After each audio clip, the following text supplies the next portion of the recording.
So that's the saw that I started the video with. And I want to try to take it apart and do the heart transplant. It's got a 24-inch bar and chain on it. I think we'll take that chain, and looks to me like we can probably sharpen that up pretty good. It would come off one of my login saws. But I've got a lot of work to do here in order to break things down. And what I'm going to do is I'm going to break the saw down and build around that set of cases. Then I'm also going to take those cases and try to build them up into a useful set for yet another saw. Just what we do, you know.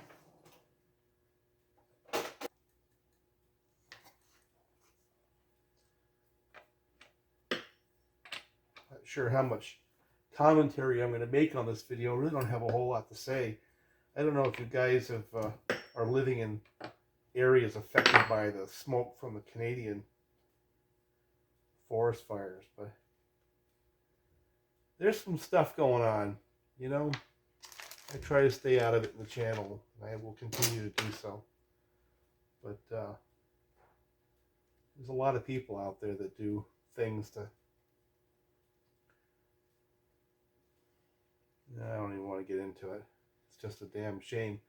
The amount of forest that's destroyed is almost unbelievable. And,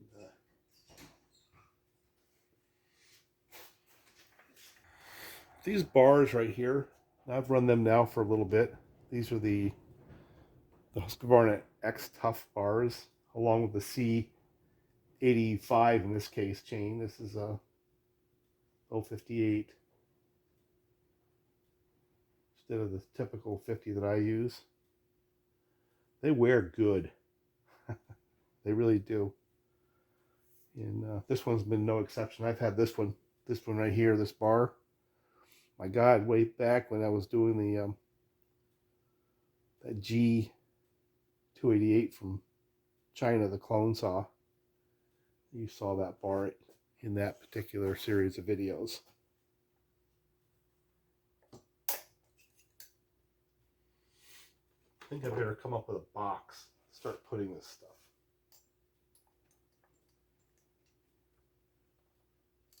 You know, a little detail like this can stop a saw build. God, that's almost like new. Got a box.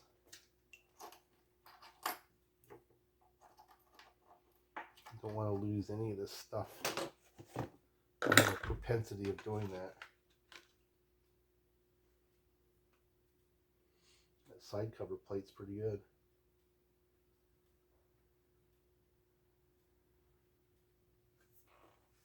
These are little tiny screws they use to hold this plastic cover on for the chain brake. Not sure, definitely a cost savings attempt, but I don't think it's really enough. You look at these things, they're tiny, with a coarse thread no less. So I would call that a cheesy change.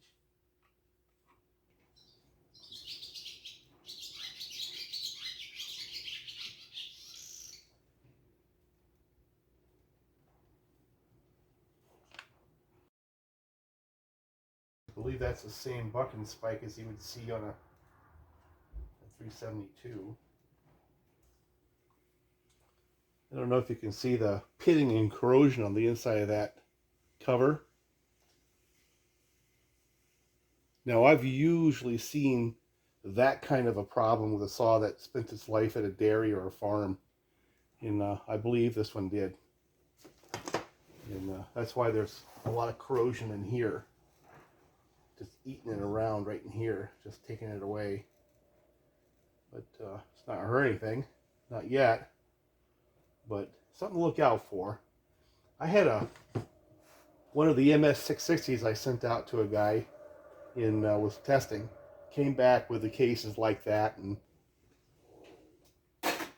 I had blamed it on the Chinese saw until I realized that that was like the second or third saw from that same area that came looking like that, and they were brand independent. It was an equal opportunity problem. The different chainsaws. Right, let's take the cover, set that over here. So this one says 51 millimeter. This one says 49 because this is a 570 and this is a 575, but they're roughly the same design. This one has a little bit more displacement. Yeah, muffler. Now these mufflers are tough to mod because they have a bunch of ducting and stuff on the inside, which I don't understand what they do. I don't know why they would do it, but they do. So doing a muffler mod on this saw is not nearly as easy as it is on a 372 or something like that. Same with the chain brake.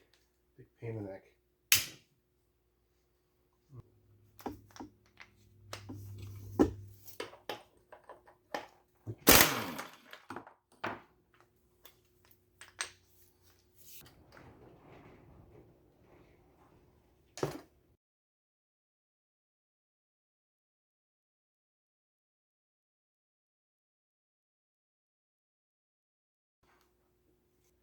I'm going to try to take the whole top end without taking the carburetor apart.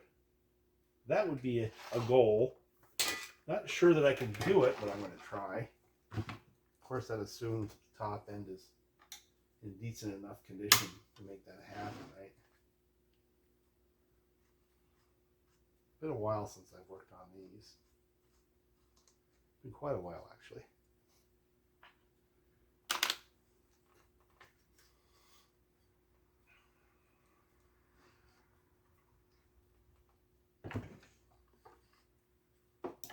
And again, these have got Phillips head screws. I guess that's not unusual for Husky, but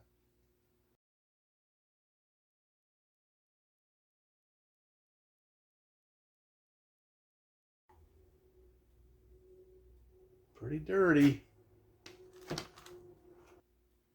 So this set of cases got broke right there. That's all broke. Not that it matters that much. It's just I'd rather have a set that are not broken. Well, all the 5mm duties will have to be done with this. That's what I found. And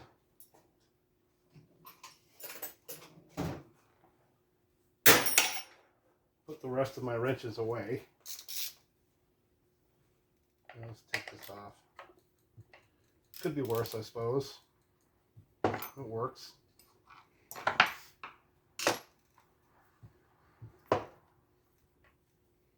Just not nearly as handy as my impact driver wrench. And the bits that I have, I don't know where the heck they are anymore. I think they're up at the shop. I pretty much brought most of my good tools up there and then proceeded to stop working. Can't lose that.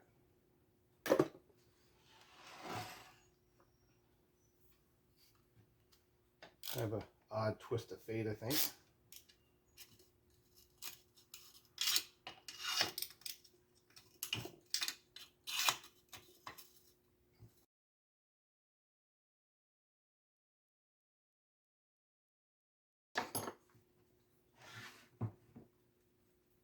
Yeah, I'd say that we pretty much figured out the problem. Look at that. You got a whole bunch of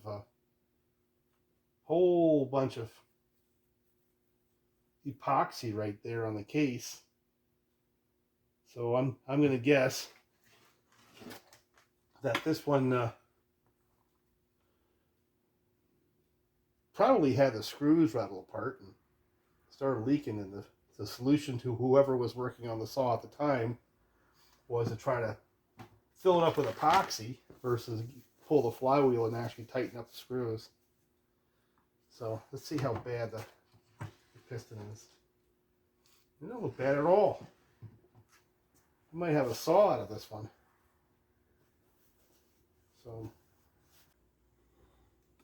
So far, this kind of fits a theme that I've seen in the past. Let's see if I have gas in here that I have to dump out. Yes, I do. I've got a full tank. So let me start with getting the handle off.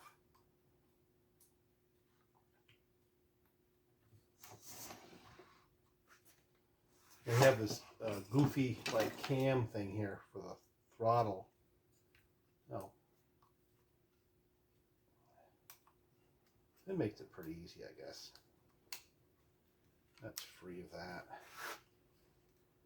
And just pull it out of the bracket, so that's free. I mean, if I can leave the air filter on, I'm gonna just leave the freaking thing together.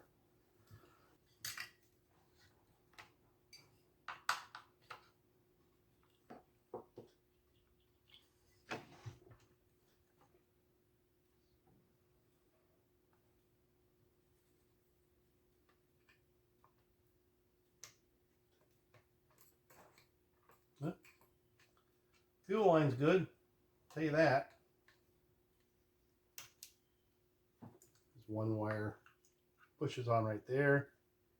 Let's start see how much we can get off in one shot.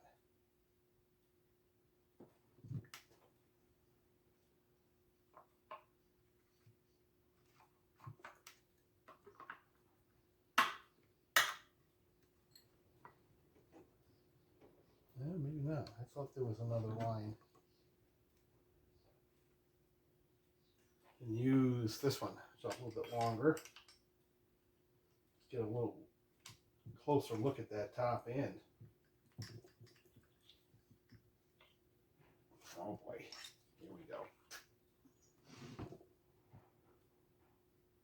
Yeah, I better be careful on these. I'll strip them out.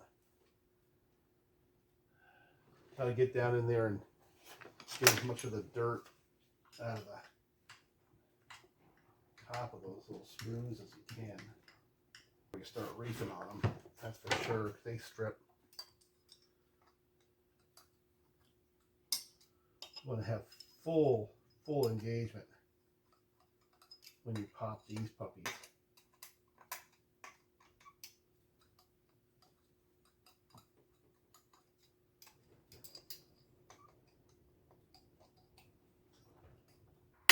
There's one.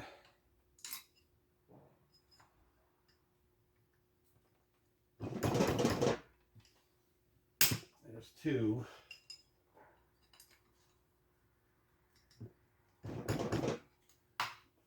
That one was easy.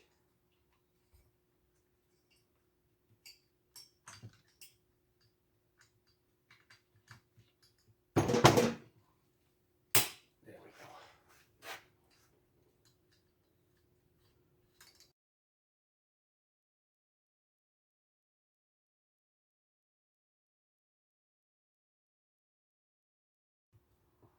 I'm not seeing anything holding it on. Here we go. There's our top end gasket and all. I don't think I have to do a thing to it. It looks pretty good. Now it has a gasket, and I think I'm going to remove the gasket to get a little more compression. Easiest hop up there is. And piston's all right. It's not great, but it's okay. Definitely have something to work with here. Well, let's march on and see what killed this saw. And I am thinking more and more along my original premise that what probably got this saw was case coming apart. And it's not that the case has failed. It's just this era, Husky was going through some funny stuff, and you saw it in a couple of different saws. And I know there's going to always be an argument about it, but they did. But you saw in the 372s them going from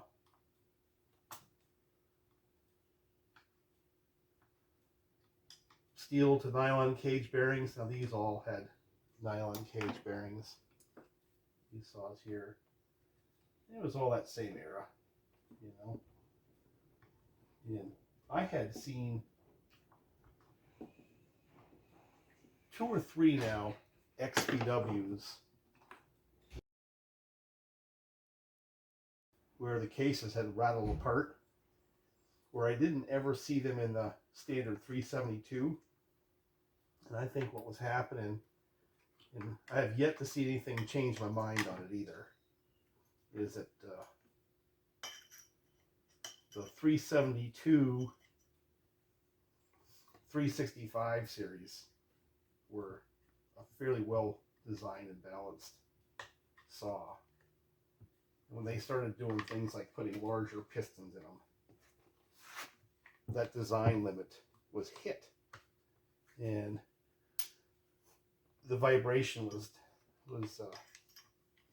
creating problems they were trying to solve with a variety of techniques, from changing material to bearing cages to altering wrist pin diameters, all kinds of little things like that. So you saw those things being juggled around during that period of time. And the more I think about it, the more that just makes a lot of sense.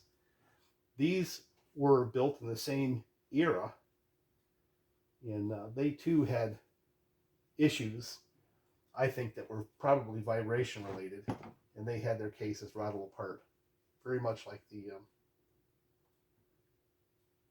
372s I was mentioning.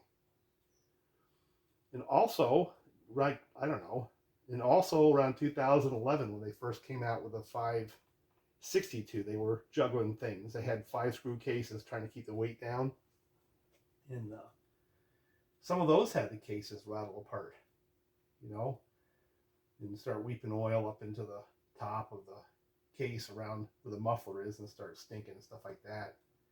So that whole era, they kind of struggled, and there was kind of a common theme. In 575 went away, and the 576 came into being, and it was a lot more reliable, quite a bit more solid, had none of those teething issues. Of course, the X-Torques went through a variety of updates as well. Somewhere around 2017, they changed the crank, and that pretty much got the balance right, and those issues were solved. And of course, the 562, I don't know, 2014-15 era, certainly by 2017, they had those sorted out as well. So whatever the issue was that was kind of common to the different saws, they sorted it out, because the later versions of those saws are pretty reliable. But I remember, for example, seeing a service bulletin on 562s where they changed the material of the screw. Then of course they went from the 5-screw to the 6-screw cases. Then they changed pistons and a whole bunch of things during that era. The early X-Torques had the steel cage bearings, and they had a much larger piston than the standard 372. Even though they had a 50 millimeter bore, we've gone through this, the X-Torque piston was taller, had more mass. And of course the XPW with the 51.4 millimeter piston was larger than the standard 50 millimeter design as well. So both those two saws, 372 XPW, 372 X-Torque, had pistons that were larger and heavier than the original 50 millimeter 371, 372 design. And both those saws, both the XPW and the X-Torques, during that era had issues with the cases rattling apart. So let me get this tray off here. And you got to be careful to remember where the ignition wire comes through. See, it goes through that little square section. It's held down by this little piece of plastic right here, and then zings up through this hole. It is a hole, not the big hole, the one above the big hole. See, I'm going to forget that. It comes up vertical. Now, how the heck is that going to get through there? I guess we will find out. But anyway, let me start with getting this tray out of here. And remember, you always have this little ground here. And I can remember having a saw that was not running right, and it was simply that, well, this one's been repaired, but this had been rubbed to the point where it was broken. Boy, you look back over the last 10 to 15 years, and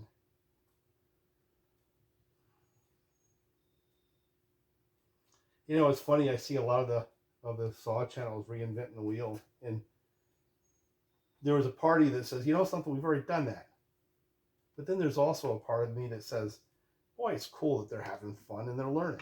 Wasn't that part of the fun for me at the time, is going through and discovering those things, be it a technique to make them run a little bit better, because I've seen the 372 modification be reinvented 3 or 4 times now. Both the 372, especially the X-Torqs. See, I'm going to leave that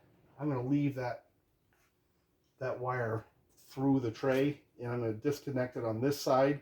It goes underneath the flywheel, so I have to take the flywheel off to get that off of there. So I guess that's what's going to happen next, is I'm going to take that flywheel off. Now, I've gone through this a couple times before. The right way to take that flywheel off is to get a proper puller and pull from these 2 points right here so it doesn't flex the aluminum that's cast around that little steel piece they have underneath there. Now, I've done it other ways in the past, and shame on me, I guess, but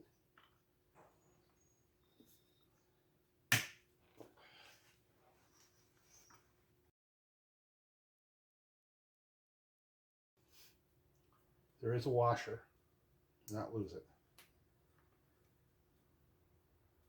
Just one washer, that's good.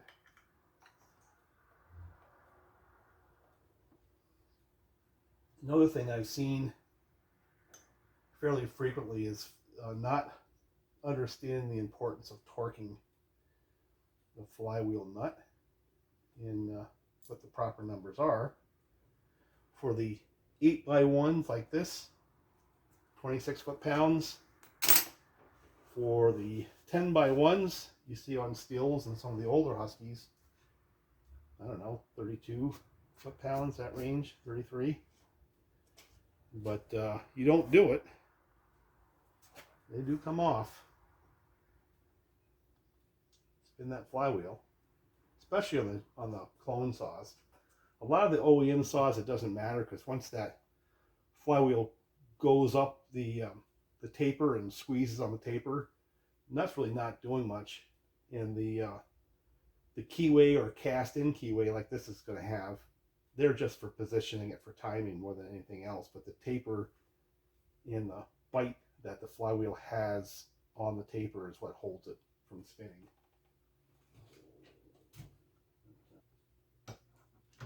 Look at that. Boy, that thing's been handy. These Bauer brand things, you know, I bought them as expendable and disposable, and I've used them now for a couple of years. Started with that impact wrench I got for doing the trailer tires, but I haven't had one fail. They work pretty good for me, actually. But once you have that off of there, then you got to get a puller. Let me see if I got one here. Now I'll make one. Pretty easy to make. Just take a piece of steel and a little block of steel there, and drill and tap where you can put a bolt down through, and then just drill 2 screws. Drill 2 holes where you can drop a couple screws in there. But I've got this handy dandy factory OEM special puller, and I've got these handy dandy Husqvarna case screws. Fit right in there. So let's see if we can make that happen. Get this flywheel off of here. This is the proper way of doing that. Now on these you got to be especially careful, okay? On these saws, because if they have a coil on the inside, this one does not, but if they have a coil for the heated handle, If you run these screws in too far, you run it right into that coil and destroy it. And also, while I'm on that subject, if you have, and pay attention, do not let this stuff slide by without making a mental note. If you've got the 576 auto tune, all right, not just the one with the heated handle, but the auto tune. The generator that ran that first generation of auto tune sits underneath the flywheel. Yet again, it's one where if you go too deep with these screws, you'll run right into the coil that runs that generator. You know, so like a little magneto in there that powers that auto tune ignition system. So be especially careful.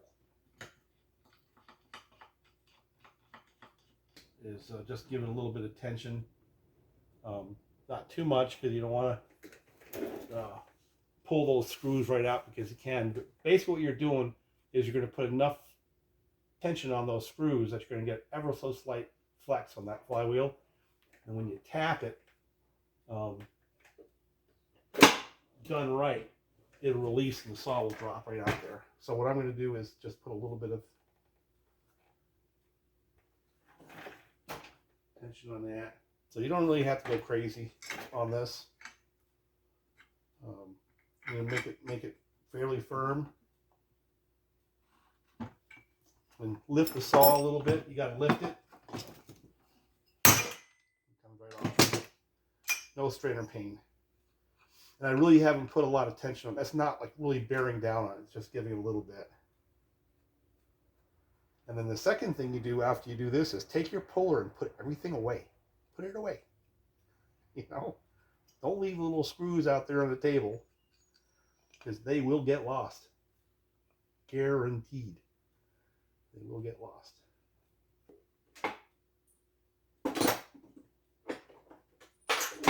You know, another comment I want to make on this whole thing is if you're going to be doing chainsaws, you know, I see a lot of guys try to be clever with, and it works, you know, you can use heat differential for just about all assembly and disassembly of bearings and stuff like that. I mean, you can do that. But why? Because the tools to do it properly are cheap. You know, for example, pulling the bearings to the bearing pocket walls, you do it every time if you do it properly. You know, then when you pull the crank together, pull the cases together, you don't have a situation where the bearings are at some random spot relative to the cases. Okay. Remember I was saying that it's not unusual to have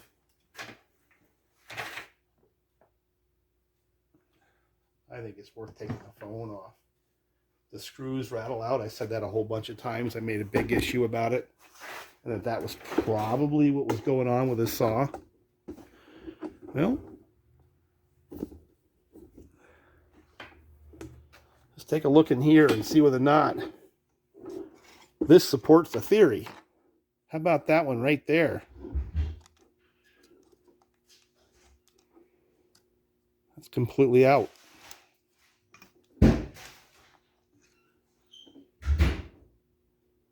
So that one rattled completely out without any assistance from my wrench, which means that that case was no way that was sealing, which was also why when I looked inside the case in that first video that I was seeing stuff bubbling out from the bar oil tank. So there you go, case in point. Now, if I've seen that once, I've seen it 50 times. So that is why that saw ran the way it did. Fortunately, it didn't hurt nothing. Not tight at all. So this set of cases will have to come apart in order to put a gasket in there. I'm sure that gasket's completely blown out. So let me put them back in. Now I had one like this where that screw backed right out and it actually got into the flywheel and Made a heck of a mess. See, this one here is a bunch of gook. See all this right here? All this black stuff in here? Now, I thought at first it's just your typical, you know, this screw in here is also out in that spot. That one's out. Now, this one here externally, they've over tightened it. See, someone got in there and saw that something was wrong. So this one out here is over tightened. This one here was completely out. These were loose, and this one here is completely out, and I can't get to it because it's got a bunch of dirt and stuff in there. So, but what I wanted to get was this. Get that wire out. So now I can take the tray off. So now you all have seen the kind of stuff that I see on these. Demonstratable and now replicatable. And that's why that saw didn't run. It's because it got warm and split that case apart and start drawing air.